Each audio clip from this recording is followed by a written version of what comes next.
علیہ الصلوۃ والسلام کو کس طرح سے صندوق میں اللہ نے بچایا، پھر فرعون کے مقابلے میں لائے اور اللہ کہتے ہیں ہم نے بالآخر فرعون کو اس کی قوم سمیت تباہ و برباد کر دیا، غرق کر دیا۔ وَجَعَلْنَاهُمْ أَئِمَّةً يَدْعُونَ إِلَى النَّارِ، ہم نے ان کو ایسا لیڈر بنایا جو لوگوں کو جہنم کی آگ کی طرف بلاتے تھے۔ تو میں نے بتایا تھا کہ لیڈروں کی دو قسمیں ہوتی ہیں، ایک آپ کو کامیاب کرنے والے اور ایک دنیا کی لالچ دے کر جہنم کا ایندھن بنانے والے۔ تو ایسے لیڈروں سے ہوشیار رہا کریں جو آپ کو جہنم کا ایندھن بنا رہے ہیں۔ قوم پرست لیڈر اکثر 100% کی بات نہیں کر رہا، اکثر وہ جہنم کا ایندھن ہی بنا رہے ہوتے ہیں۔ اکثر قوم پرستی کی بیس پہ جو تحریکیں چلتی ہیں نا، نبی صلی اللہ علیہ وسلم نے فرمایا جو عصبیت کی موت مرے گا وہ جاہلیت پہ مرے گا، یعنی کفر کی ایک طرح کی موت ہے وہ، کیونکہ زمانے جاہلیت میں قوم پرستی کی جنگیں ہوتی تھیں، تو تباہ کر دیا دنیا کو اس قوم پرستی کی جنگ نے۔ جاپانی کیوں اٹھے تھے؟ وہ بھی ایک قوم کی بیس پہ اٹھے تھے، پوری دنیا کو فتح کرنے کا خواب سوچا انہوں نے، اور پھر کیسا لوگوں پہ ظلم زیادتی کی، پھر امریکہ نے ایٹم بم گرا کے ان کا سارا تکبر خاک میں ملا دیا۔ پھر خود امریکہ آج کل بنا ہوا ہے ساری دنیا کا لیڈر اور اسرائیل کا بہت بڑا اتحادی۔ تو اللہ تعالیٰ غافل نہیں ہے۔ وَكَذَلِكَ نُوَلِّي بَعْضَ الظَّالِمِينَ بَعْضًا، اللہ کہتے ہیں ہم بعض ظالموں کو بعض ظالموں کے ذریعے سزا دیتے ہیں۔ تو قوم پرستی بہت بری چیز ہے، ہم سب کلمہ گو مسلمان ہیں بس، اور ہاں اپنی اسٹیٹ اور ریاست جو ہے اس کو بچانے کی فکر وہ سب نے کرنی ہے، کیونکہ ہمارا گھر ہے تو کوئی بھی دنیا میں ایسا بے وقوف نہیں ہے جو اپنے گھر کو توڑنے کی کوشش کرے، تو اپنے گھر کو ہم نے اس پہ کسی قیمت پہ سمجھوتا نہیں کرنا۔ تو وجہ اس کی ہے کہ کروڑوں لوگوں کے مفاد اس سے وابستہ ہیں۔ تو فرعون کو بھی کیا ہوا کہ قوم پرستی کی بیس پہ نا لوگوں نے فرعون کو فالو کیا، یہ کہا کہ بنی اسرائیل ایک الگ قوم ہے، ہم الگ قوم ہیں، ہم حاکم قوم ہیں، یہ غلام قوم ہے۔ اس چکر میں فرعون کا سارا پروگرام برباد ہو گیا۔ اللہ کی نظر میں تو بھائی سب برابر ہیں۔ تو جب فرعون کو تباہ و برباد کیا ہے تو اللہ تعالیٰ اپنے نبی صلی اللہ علیہ وسلم سے فرماتے ہیں کہ وَمَا كُنْتَ بِجَانِبِ الْغَرْبِيِّ إِذْ قَضَيْنَا إِلَى مُوسَى الْأَمْرَ، اے نبی آپ ان کو یہ واقعات ایسے سناتے ہیں گویا اپنی آنکھوں سے دیکھ رہے ہوں، حالانکہ آپ وہاں مغربی جانب موجود نہیں تھے جب ہم نے موسیٰ کو نبوت دی، اور نہ آپ تو کوہ طور پہ وہاں قریب میں موجود تھے جب ہم نے موسیٰ کو پکارا، لیکن یہ سارے واقعات ہم آپ کو پڑھ کے اس لیے سناتے ہیں کیوں؟ انشأنا قرونا فتطاول علیہم العمر، بہت وقت گزر گیا، لوگ غافل ہیں اور لوگوں میں پیغمبر نہیں آئے، جس کی وجہ سے یہ شرک کر کر کے جہنم کا ایندھن بن رہے ہیں۔ تو ہم نے ارادہ کیا ان واقعات کو تازہ کیا جائے دوبارہ، تاکہ لوگ ان واقعات سے عبرت حاصل کریں۔ پھر آگے اللہ تعالیٰ فرماتے ہیں کہ اگر ہم محمد صلی اللہ علیہ وسلم کو بھیجے بغیر ان کو عذاب دے دیتے، پیغمبر نہ آتا، پھر جب ان پر عذاب آتا نا قیامت کے دن تو پتہ ہے کیا کہتے؟ لولا ارسلت الینا رسولا، اے اللہ تو نے کتنی قوموں میں پیغمبر بھیجے ہیں، ایک آدھ ہم میں بھی بھیج دیتا ہے بھائی۔ ہم تو نیوٹن کو، آئنسٹائن کو اور ڈاروین کو، ان کو بھی یاد ہو گیا، اور فلاں فلاں فلاں کو سنتے رہے ہیں، ہم تو سائنسدانوں کو سنتے رہے ہیں بیٹھ کے، لمس یونیورسٹی کے پروفیسروں کو اور پنجاب یونیورسٹی کے پروفیسروں کو اور اپنے اسکول کے ٹیچروں کو، اخبار جہاں، اخبار جنگ، نوائے وقت، جی ٹی وی اور کون کون سے چل رہے ہیں، Samaa TV Geo, TV A R, Y آر وائی، اور یہ پھونکو والی سرکار، اور وہ بہت ساری چیزیں اللہ ہم سنتے رہے ہیں، ہم تو جو سنیں گے وہی ہماری سمجھ میں آئے گا۔ یہ اللہ کہہ رہے ہیں، میں نہیں کہہ رہا، الفاظ میرے ہیں، مضمون کس کا ہے؟ اللہ کا۔ اللہ کہتے ہیں اے محمد صلی اللہ علیہ وسلم یہ موسیٰ کا واقعہ ہم نے آپ کو سنایا ہے، آپ نے ایسے پڑھا ہے جیسے خود اپنی آنکھوں سے دیکھ رہے ہیں، حالانکہ آپ وہاں موجود نہیں تھے۔ جو موجود نہیں ہوتا وہ اتنی ڈیٹیل میں، اتنے خوبصورت انداز میں واقعہ سنا نہیں سکتا، اور آپ کا یہود و نصارہ سے کوئی لنک بھی نہیں ہے، مکہ میں آپ، یہاں تو نہ کوئی یہودی نہ کوئی عیسائی، کیسے واقعہ سنا رہے ہیں؟ تو یہ سب کچھ کیوں ہو رہا ہے یہ بتا رہے ہیں اللہ ہمیں، کہ اگر یہ سب کچھ نہ ہوتا نا اور ہم پیغمبر بنا کے آپ کو واقعات نہ سناتے تو تم نے قیامت کے دن کیا کہنا تھا؟ اے اللہ ہم تو یہ سارے واٹس ایپ پہ، فیس بک پہ، ٹک ٹاک پہ بیسیوں چیزیں سن رہے تھے، کوئی ہمیں بتا ہی نہیں رہا تھا کہ موسیٰ اور فرعون کا مقابلہ کیا تھا، فرعون نے کیا جرم کیا تھا جس کی وجہ سے فرعون کو ہلاک کیا گیا، تو ہم بھی انسان کے بچے بن جاتے۔ ہم تو جو ڈراموں میں دیکھ رہے تھے، فلموں میں دیکھ رہے تھے، میڈیا پہ دیکھ رہے تھے، ہمیں تو موٹیویشن وہاں سے ملے گی، نالج بھی ہمیں کہاں سے ملے گی؟ وہاں سے۔ تو اگر پیغمبر بھیج دیتا، جب تو پیغمبر بھیج دیتا نا، پھر ہم ایمان نہ لاتے، پھر ہم نمازیں چھوڑتے، ہم زکاتیں چھوڑتے، ماں باپ کی نافرمانی کرتے، پھر عذاب دینا حق بنتا تھا۔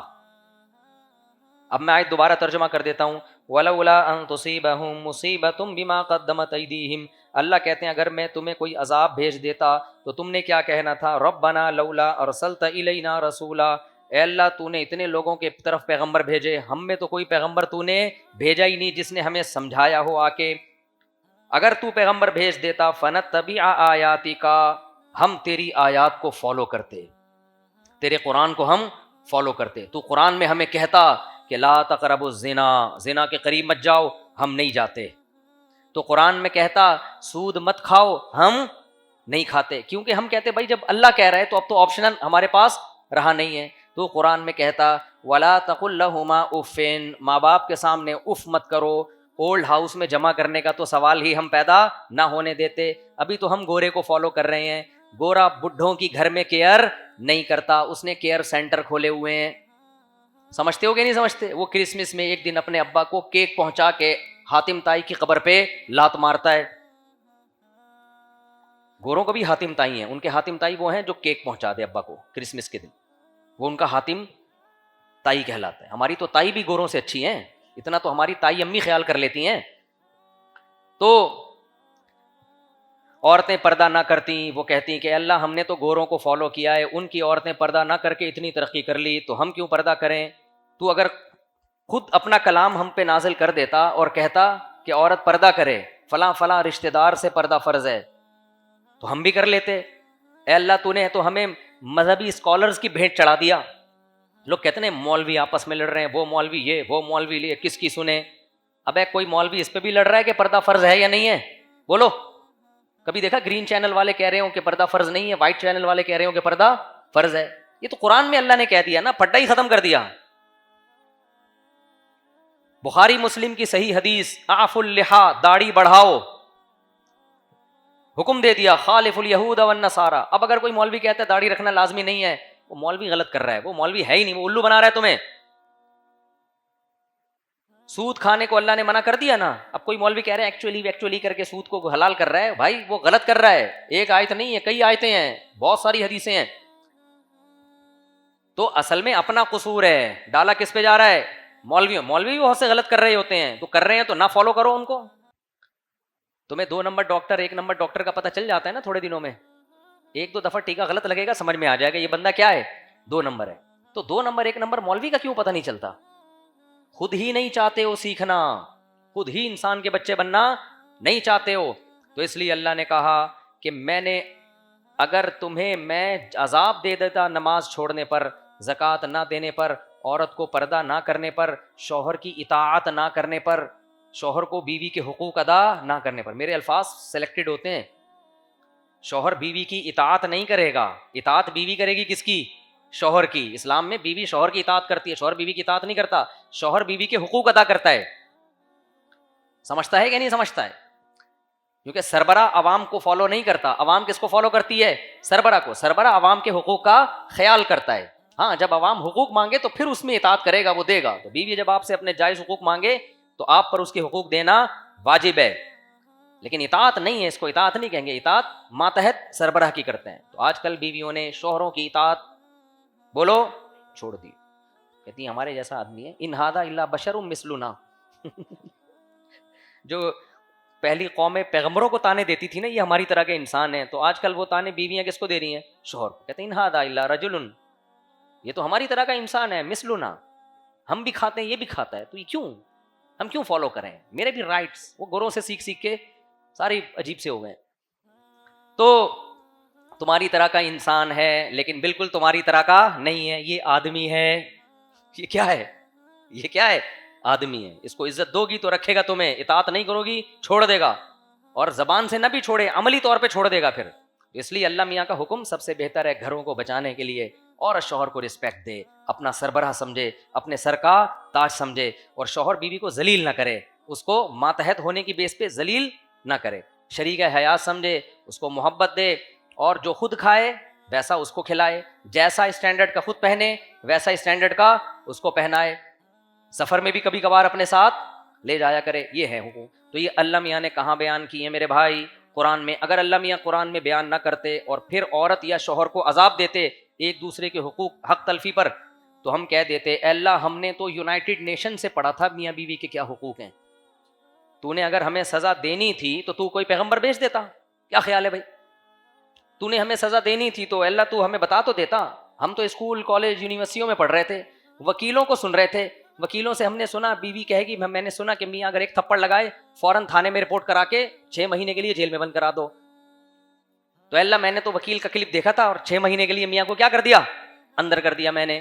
اب تو مجھے کہاں پہ لے کے جا رہا ہے؟ تو مجھے جیل میں لے گا. تھپڑ لگانا اچھا نہیں ہے, بار بار یہ تھپڑ پہ نا مجھے وضاحتی بیان دینا پڑتا ہے, کیونکہ ہماری قوم ویسے ہی ہاتھ کھلے ہوئے ان لوگوں کے, ایسا ہی نہ جا کے بلا وجہ کوئی تھپڑ شپڑ لگا دے. لیکن اللہ نہ کرے لگا دیا ہے تو پھر تفتیش کی جائے گی کس بات پہ لگایا جائے, کیا اتنی سنگین بات تھی یا نہیں تھی, تو وغیرہ وغیرہ. ابھی میں پھر یہ پورا سارا ٹاپک چینج ہو جاتا ہے. تو بہت سارے احکام اللہ نے ہمیں دیے ہیں. تو اللہ کہتے ہیں کہ اگر میں پیغمبر نہ بھیجتا اور پیغمبر تمہیں یہ موسیٰ کے واقعات نہ سناتے, عیسیٰ علیہ السلام کے, موسیٰ علیہ السلام کے, ابراہیم علیہ السلام کے, جنت جہنم کی باتیں نہ کرتے, احکام نہ دیتے, پھر میں تمہیں جب آخرت میں سزا دیتا, تم نے 2 منٹ میں کہہ کے اپنی جان چھڑانی تھی, لولا ارسلت الینا رسولا, اے اللہ بنی اسرائیل کے پاس موسیٰ آئے اور پھر عیسیٰ آئے, تو ہمارے پاس تو کوئی پیغمبر نہیں آئے, ہمیں کیوں عذاب دے رہا ہے؟ اللہ فرماتے ہیں کہ تم یہ کہتے اگر ہمارے پاس بھی پیغمبر آتا تو ہم تیری آیات کو فالو کرتے, وَنَكُونَ مِنَ الْمُؤْمِنِينَ, اور ہم سب اس پہ ایمان لے آتے. لیکن اللہ شکایت کر رہے ہیں فَلَمَّا جَاءَهُمُ الْحَقُّ مِنْ عِنْدِنَا, لیکن جب ہماری طرف سے حق آ گیا, ایک پیغمبر آ گئے محمد صلی اللہ علیہ وسلم, قالوا, تو اب یہ لوگ اعتراضات کر رہے ہیں, کیا کہہ رہے ہیں, لولا اوتی مثل ما اوتی موسیٰ, بھائی ان کو تو کتاب قسطوں میں کیوں نازل ہو رہی ہے؟ موسیٰ کو تو کوہ طور پہ بلا کے اللہ نے پوری ایک کتاب ہینڈ اوور کر دی تھی, ان کو 23 سال میں کیوں قرآن نازل ہو رہا ہے؟ حالانکہ اس سے کوئی فرق پڑتا ہے؟ یعنی یہ اس کی علامت تو نہیں ہے کہ یہ اللہ کا کلام نہیں ہے. یعنی اوٹ پٹانگ قسم کے اعتراضات. مشرکین نے یہودیوں نے یہ اعتراض کیا تھا, آج بھی بہت سے غیر مسلم اوٹ پٹانگ اعتراض کر رہے ہیں. نبی کی نبوت پہ کتنے دلائل قائم ہیں. بتاؤ دنیا میں کوئی شخص ہے 1400 سال پہلے اس نے کوئی قانون پیش کیا اور وہ آج تک پوری دنیا میں زندہ ہے, یہ کتنی بڑی دلیل ہے محمد صلی اللہ علیہ وسلم کے برحق ہونے کی. کسی جھوٹے شخص کا نظام ایسے چلتا ہے دنیا میں؟ آج بھی کروڑوں لوگ روزہ رکھتے ہیں, صرف ایک آیت نازل ہوئی تھی, فمن شہید منکم الشہر فلیصم, جو رمضان کا مہینہ پائے گا وہ روزہ رکھے. ابے کسی کتاب میں ایسی موٹیویشن ہے؟ کوئی ڈاکٹر لکھ کے چلا جاتا کہ صحت کے اتنے فائدے, 1 مہینہ روزہ رکھ لو, 4 آدمیوں سے زیادہ نہیں رکھتے, اور خود ڈاکٹر بھی نہیں رکھتا وہ. یار ایک ذات, ایک ہستی جو نہ لکھنا جانتی ہے نہ پڑھنا جانتی ہے, وہ کہہ کے چلے گئے کہ جو رمضان کا مہینہ پائے روزہ رکھے, اور نسبت کر دی کس کی طرف؟ اللہ کی طرف. پوری قوم نے رکھنا شروع کر دیا. اس کا مطلب قوم نے براہین قاطعہ دیکھے ایسے